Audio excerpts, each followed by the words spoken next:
It's been almost 3 months since President Donald Trump began his second term in office. Almost 3 months of agency shutdowns, mass deportations, and blatant fascism. And yet Democrats have yet to demonstrate a comprehensive plan for fighting back against Trump, even as the stock market is crashing on his watch. Democratic Senate Minority Leader Chuck Schumer continues to face a major internal backlash over his decision a couple of weeks ago to side with Trump and his spending bill, with several House Democrats going as far as to call for him to resign. And with Democrats having a bad map for the 2026 Senate race, no popular leaders running the show right now, and a record low approval rating at 27%, it's clear that something needs to change if the Democrats are going to get themselves out of the hole that they've dug themselves into.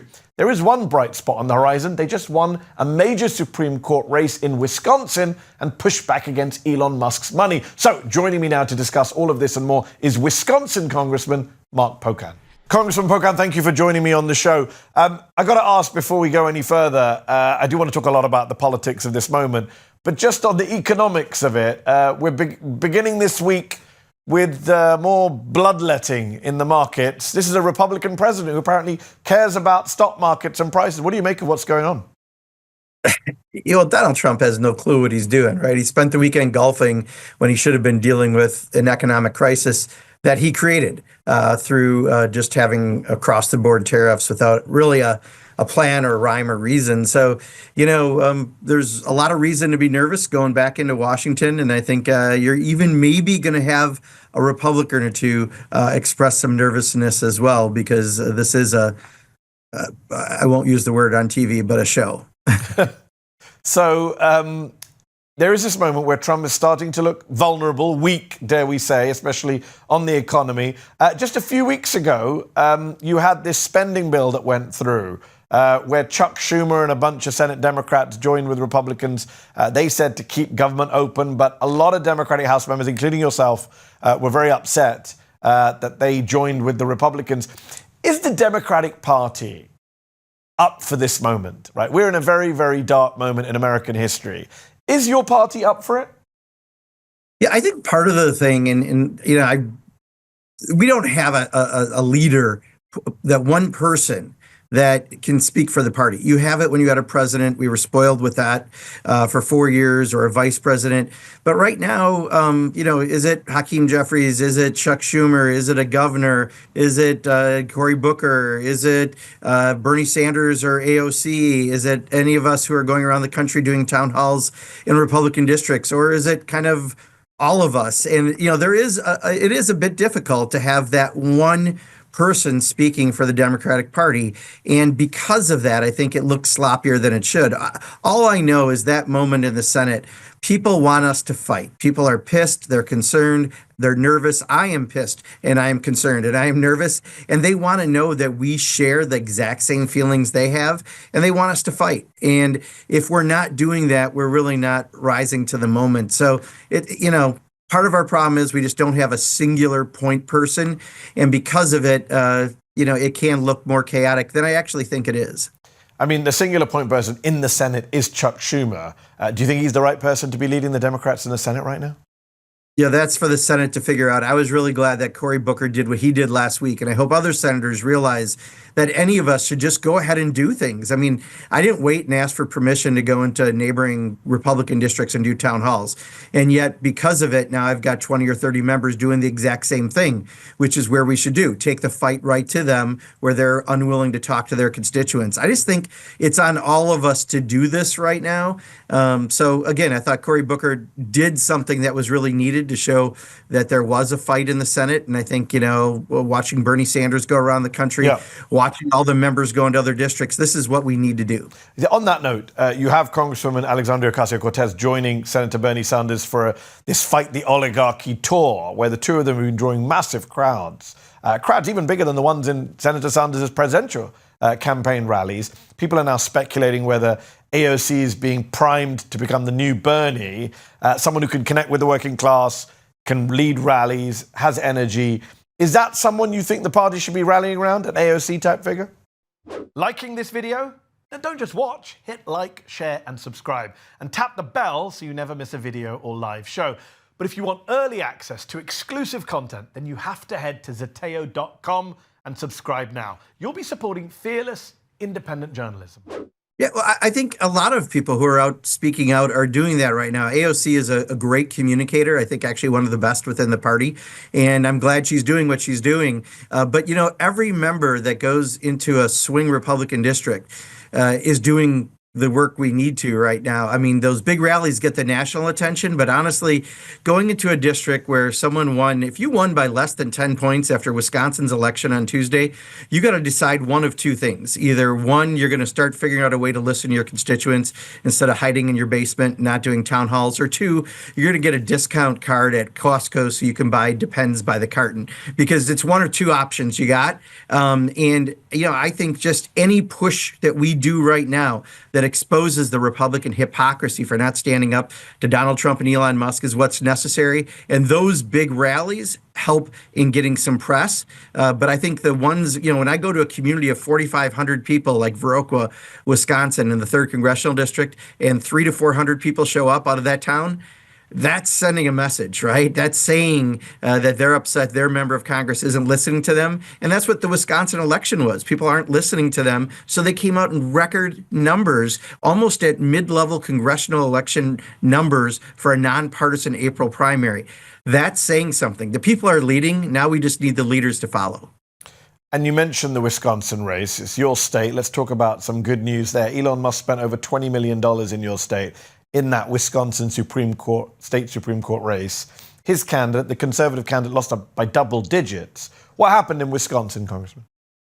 Yeah, so I think the bigger message than even the win, which was a big win by 10 points in a purple state, was the turnout. The fact that we were saying if we could just get to the turnout when we first took the court 2 years ago when Janet Prosewicz won, how much better we would do because we knew the numbers were good. We surpassed those numbers, and I think that surprised a lot of us with people just wanting to be heard, and this was their vehicle. Now, Elon Musk, he's the perfect villain. If he would just walk around with a pinky in his mouth the whole time, he's got the Dr. Evil thing going down really well.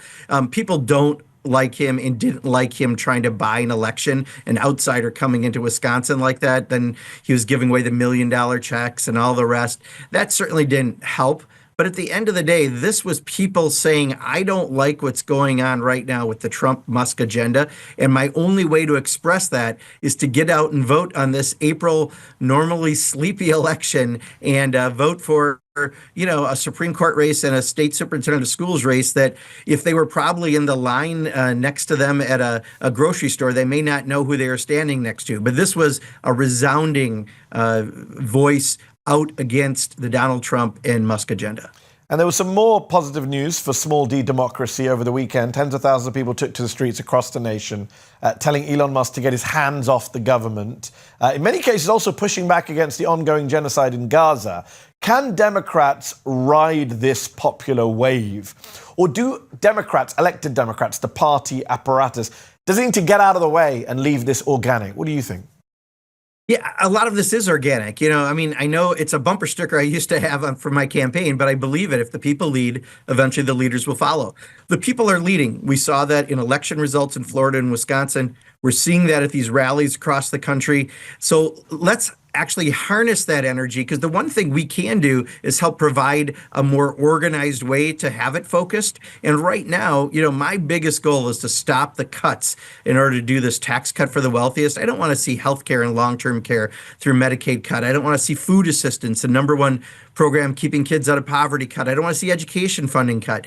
And in order to do that, we got to take all those voices, but give them the most guided way of using that energy. So I do think there's a symbiotic relationship. The Democratic Party has to work with the masses, but the masses are there, and we'd be wise to catch up and figure out how to work with them. Given that this is a moment where billionaires are being seen as Dr. Evil type villains. They're not just making tons of money and paying little tax. They're also basically decimating the government, not just Elon Musk directly, but indirectly the likes of the Bill Ackmans and the Chamaths and others kind of egging him on. They're not very popular figures. So given that, was it wise for your leader in the House, Hakeem Jeffries, to go to Silicon Valley, as was widely reported, and reassure rich IT folks in Silicon Valley, hey, Democrats are still on your side. Don't ditch us? Look, the Democrats' first bill every time we're in charge is H.R. 1, the most comprehensive campaign finance, election, and ethics reform law. Until we change things like Citizens United, unfortunately, you've got people who are in elected leadership have to go around the country and raise money, and it's an awful system. And we just saw Elon Musk, dumping that kind of money into a state like Wisconsin. But we should take these billionaires head on. I mean, Elon Musk, this is corruption to a degree we have not seen. This guy is turning on and off the federal spigots of funding, but he's getting federal contracts. I can't have a federal contract as a member of Congress. A federal employee can't have a federal contract related to anything they have. And he's getting $8 million a day in federal contracts, while the average person on Social Security is getting $65 a day. And he's going to get even more with the CR that just passed. Yeah. They have ability to break some contracts. So we have to focus on this billionaire class. And that's why I think, having the oligarchy tour that you're having right now with Bernie Sanders and AOC is useful. But I think this is a moment where people are starting to get, and this may help us in the long run on campaign finance reform as well. One of the groups that Bernie Sanders has called out during his tour is AIPAC, which is a pro-Israel lobby group that spends a lot of money on elections, helped unseat two of your progressive colleagues, Cori Bush and Jamal Bowman, in the last race, in the last elections. Can Democrats get away from AIPAC's influence and dollars? There's a new poll out, Congressman, that shows the vast majority of the Democratic base believe Israel's actions in Gaza constitute either genocide or war crimes or both. That is not the view of the majority of your colleagues, Democratic colleagues in the House. Is there a disconnect between elected Democrats and the Democratic base, and is AIPAC partly responsible for that? Yeah, I mean, AIPAC is one of probably two groups that's doing a very, unfortunately, effective job in taking big money and bringing it to primaries where you can buy elections for less.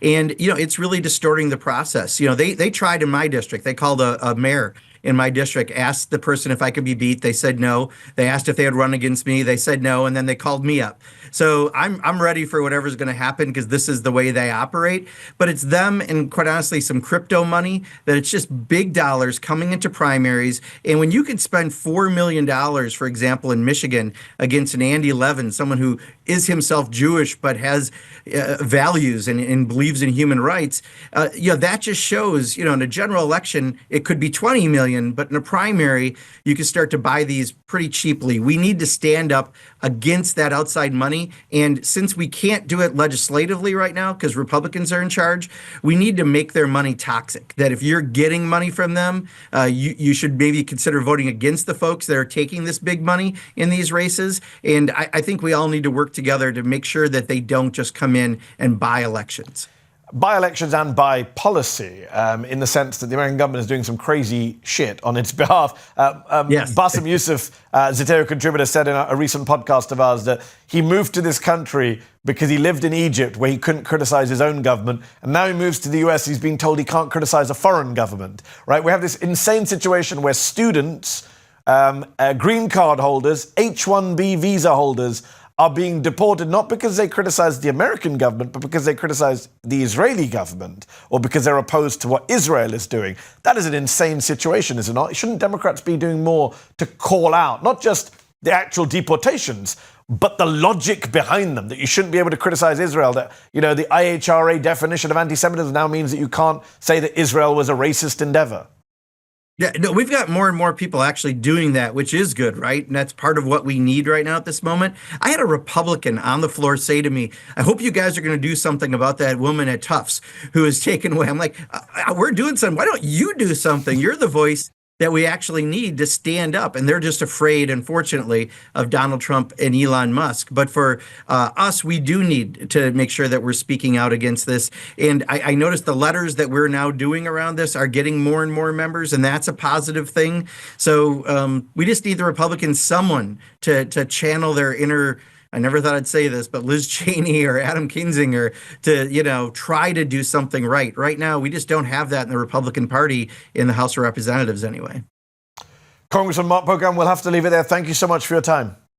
Yeah, absolutely. Thank you. Appreciate it.